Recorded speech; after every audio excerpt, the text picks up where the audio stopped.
దేవునికి ప్రియమైనటువంటి వారలారా, దేవుని నామానికి వందనాలు. మీ అందరికీ కూడా దేవుని నామమున శుభములు తెలియజేస్తున్న పేరు పేరున మీ అందరినీ గూర్చి కూడా ప్రతిదినము ప్రార్థన చేస్తూ ఉంటున్నాను. మీ అందరూ కూడా క్షేమముగా ఉన్నారని, సమాధానముతో ఉన్నారని నేను నమ్ముతా ఉంటున్నాను. దేవుని నామమున దేవుడు మీ అందరికీ కూడా తోడై ఉండి కాపాడును గాక. ఈ యొక్క సమయమందు కీర్తన 56వ అధ్యాయము మొదటి 2 వచనములను మనం ధ్యానించుకుందాం. మరి ప్రాముఖ్యంగా ఈ కీర్తన సందర్భం ఏంటి అనేసి అంటే, దావీదును గాతులో ఫిలిష్తీయులు పట్టుకున్నప్పుడు దావీదు రచించినటువంటి కీర్తన. దావీదు సౌలు రాజు చేత తరమబడుతూ ఉంటున్నప్పుడు తన ప్రాణమును కాపాడుకొనడానికి ఆయా ప్రాంతాలలో వెళుతున్నప్పుడు ఫిలిష్తీయులు ఒక చోట దావీదు గారిని పట్టుకుంటారండి. పట్టుకొని గాదు రాజు దగ్గరకి తీసుకొని వచ్చి వారు చెబుతూ ఉంటుంటారు ఏంటి అనేసి అంటే, గొలియాతును చంపినప్పుడు దావీదుకు 10,000 కొలది అని, సౌలుకు 1,000 కొలది అని వారి స్త్రీలు పాటలు పాడింది ఈ వ్యక్తి గురించే కదా అని చెప్పుకుంటూ ఉంటుంటారండి దావీదు గారిని బంధించి. ఆ సమయంలో దావీదు గారు ఏం చేస్తారు అనేసి అంటే, పిచ్చివాడిలాగా తన యొక్క గడ్డం పైనుంచి తన ఉమ్మిని కార్చుకుంటూ నాలుకను బయటకు తీసుకుంటూ పిచ్చివాడిలాగా మాట్లాడుతూ ఉంటుంటాడు.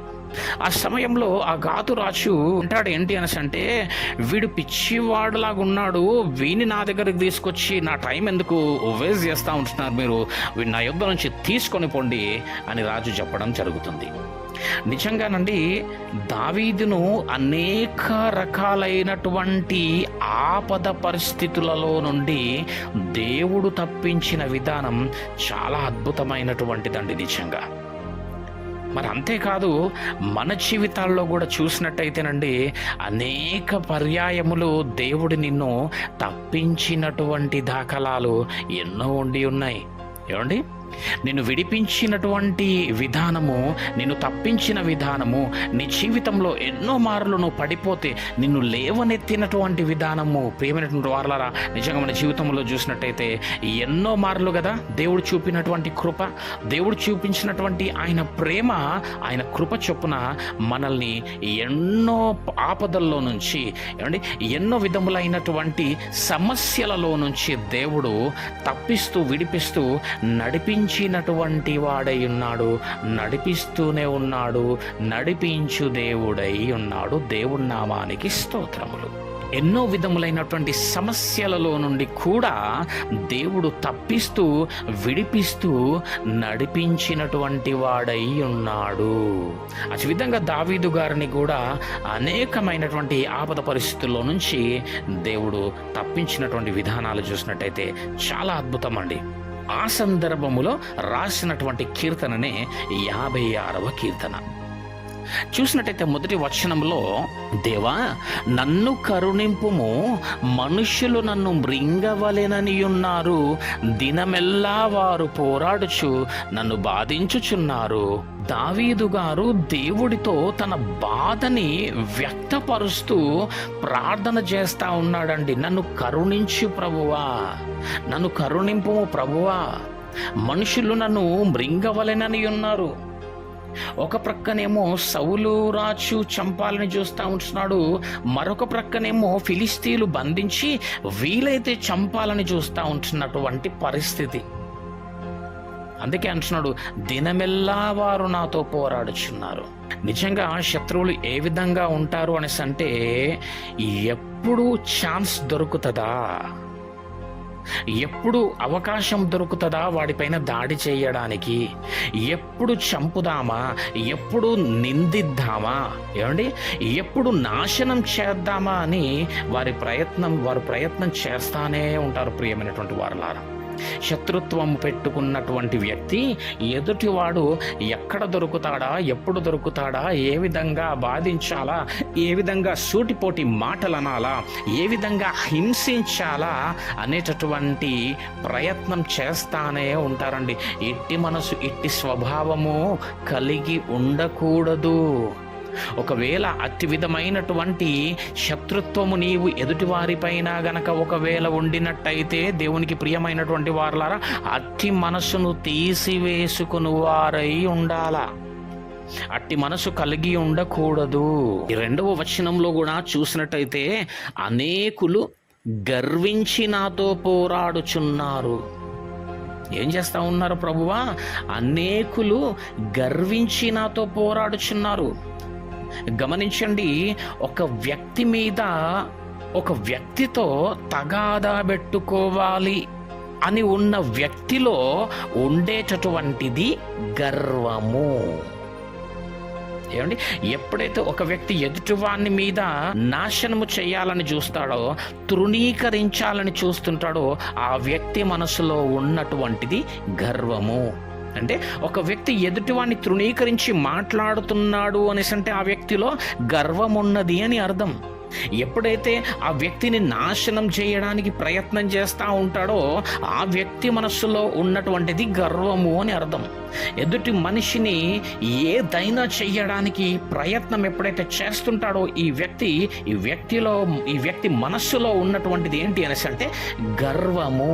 అందుకే ఇక్కడ దావీదు గారు అంటా ఉంటున్నారు, నన్ను మృంగివేయవలనని ఉన్నారు ప్రభువా వీళ్ళు.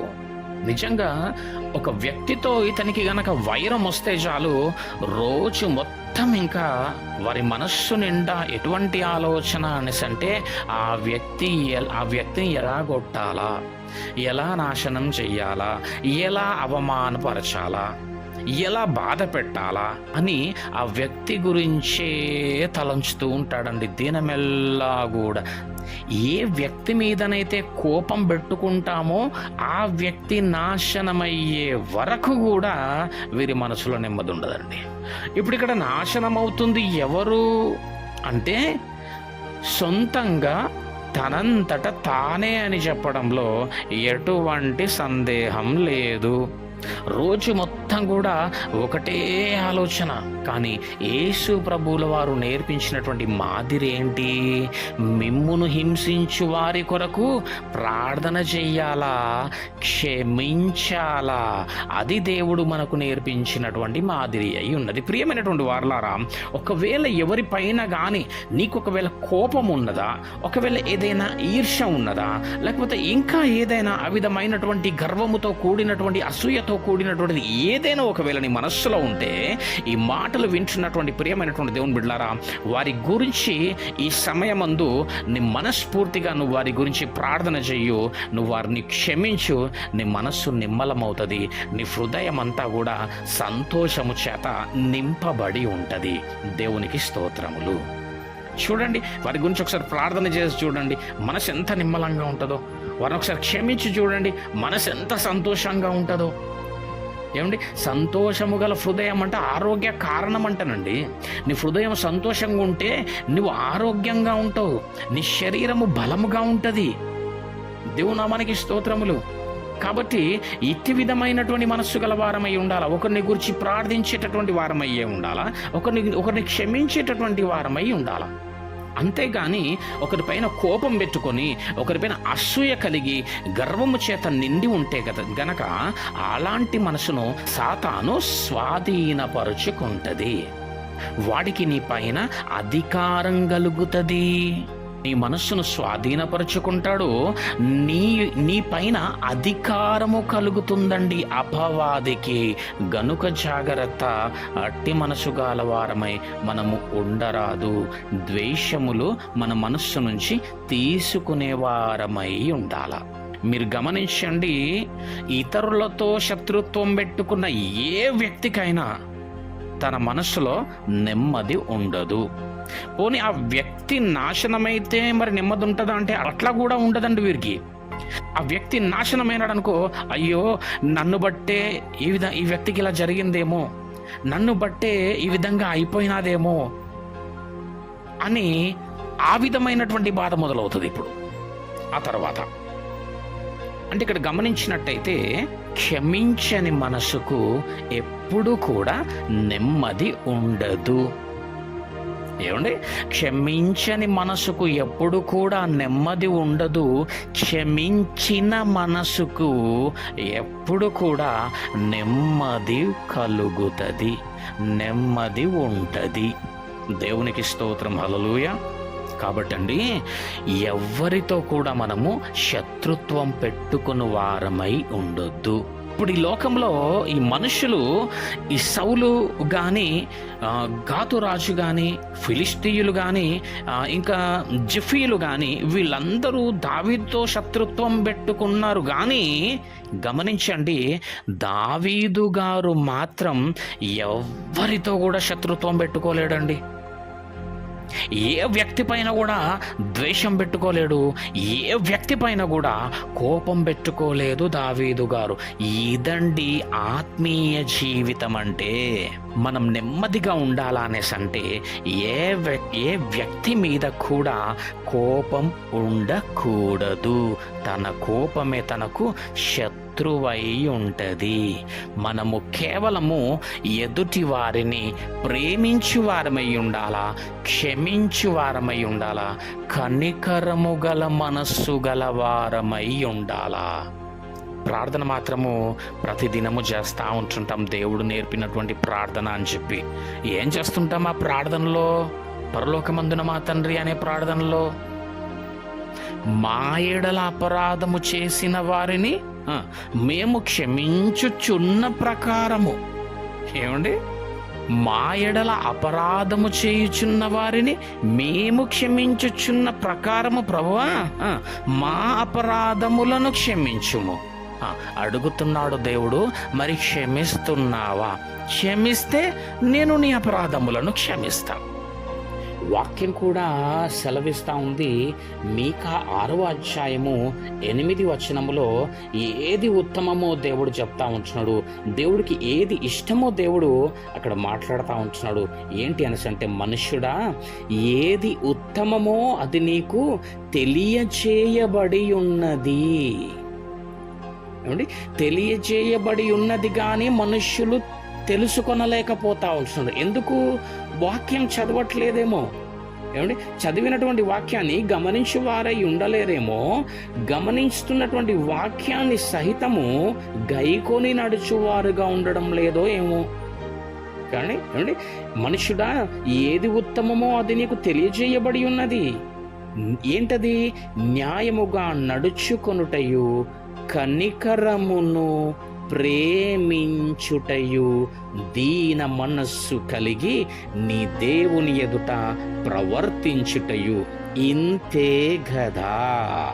ఏమండి, ఇంతే గదా యెహోవా నిన్నడుగుచున్నాడు. ఏమేమి అవసరం అంట దేవుడికి? ఏ విధంగా ఉండాలంట దేవుని ఎదుట? ఏదంట దేవుడికి ఉత్తమమైనటువంటిది ఏంటి? న్యాయంగా నడుచుకోవాలండి. ఎదుటి వారిని అన్యాయం చేయువారమై ఉండరాదు, న్యాయముగా ఉండాల. అవునంటే అవును, మన మాట కాదంటే కాదుగా ఉండాల. పక్షపాతిగా మాటలాడకూడదు. ఇరుపక్షములో కూడా న్యాయముగా మాటలాడువారమై ఉండాల, న్యాయమును చేయువారమై ఉండాలా. ఎదుటి వారి విషయములో వారిపైన కనికరము గలవారమై ఉండాలా, ప్రేమ గలవారమై ఉండాలా. మనము దీన మనస్సు కలిగి దేవుని ఎదుట ప్రవర్తించు వారమై ఉండాల. ఇది దేవుడు మనలను అడుగుచున్నాడు, మనలను కోరుకుంటున్నాడు. కాబట్టి ప్రియమైనటువంటి వారలారా, ఒకవేళ నిన్ను గనక ఎవరైనా నీ పైన ద్వేషం పెట్టుకున్నారేమో, అలనాడు ఆ రోజు దావీదు పైన కదా సౌలు, అదేవిధంగా ఈ ఫిలిష్తీయులు ఏ విధంగానైతే ద్వేషం పెట్టుకొని ఆ యొక్క పగ పెట్టుకొని ఉన్నారో, అట్టి విధంగా ఒకవేళ నీ పైన కూడా ఎవరైనా అట్టి విధమైనటువంటి స్వభావం కలిగి ఉన్నారేమో, దేవుడి సన్నిధానమందు ఈరోజు ధైర్యముగా, నెమ్మదిగా, నీ మనస్పూర్వకముగా వారి కొరకు దేవుని ప్రార్థన చేయు, కార్యము చేయువాడు దేవుడై ఉన్నాడు. ఇట్టి విధమైనటువంటి నడిపింపు, అట్టి మనస్సును దేవుడు మనందరికీ కూడా దయచేసి నడిపించునుగాక. దేవుడు మనకు నిత్యము నిరంతరము తోడై ఉండునుగాక, తోడై ఉండి నడిపించునుగాక. ఆమెన్.